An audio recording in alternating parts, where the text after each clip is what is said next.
And I want to talk to you a little bit tonight about where God has called me. And it's been, and it still is, quite a journey. In February, I found out that my next 2 books were canceled, mainly due to economy. A lot of books are getting canceled right now. And that, I pretty much threw myself about a 1-month pity party. That was a hard pill to swallow. It was literally on the way to the printer. The next book was done, covered, it was being sold, it was done.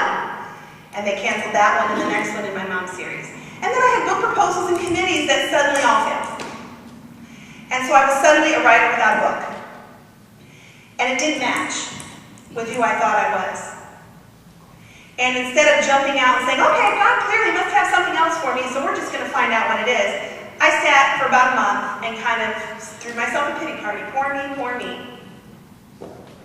But when I came out of that pity party, and I stepped away from the shoes that matched what I thought I was supposed to be doing, I found that God was closer than I thought.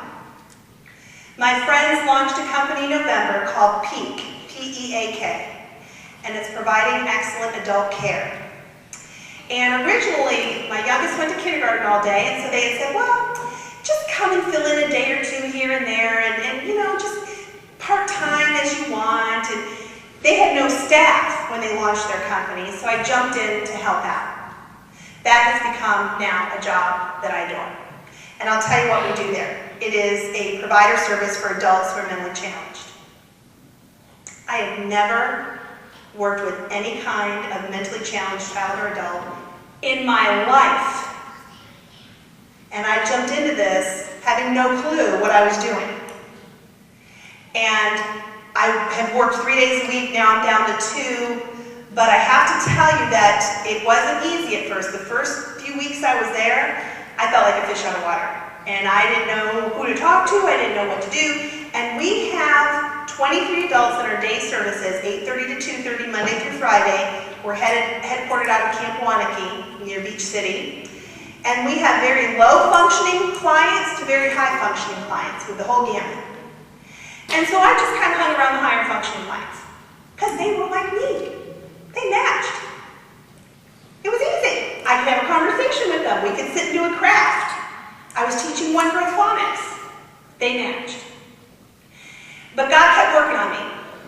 And He kept pushing me for that mismatch. And probably about 6 or 8 weeks into the job, I started kind of stepping a little closer. Out of the shoes that I thought matched into these other shoes that didn't quite go with what I thought my life was supposed to be. And I have fallen in love with 23 adults.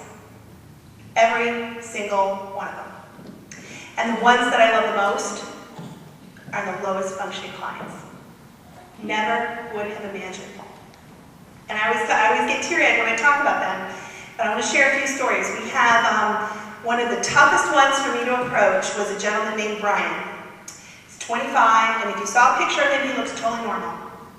But he's moderate to severe MR. He's got pica, which means he'll eat anything, and he eats anything. And he kind of scratches at himself sometimes.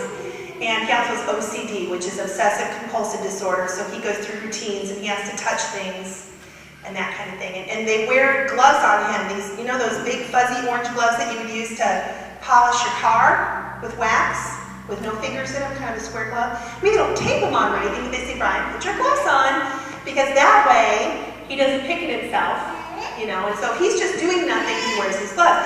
So you walk in and you see this fairly tall, muscular 25-year-old man rocking like this, standing, wearing gloves. Yeah, I was a little freaked out.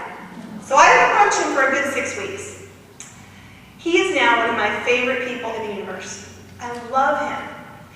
And he also needs a lot of help toileting, which was a whole other journey I had to go through with him.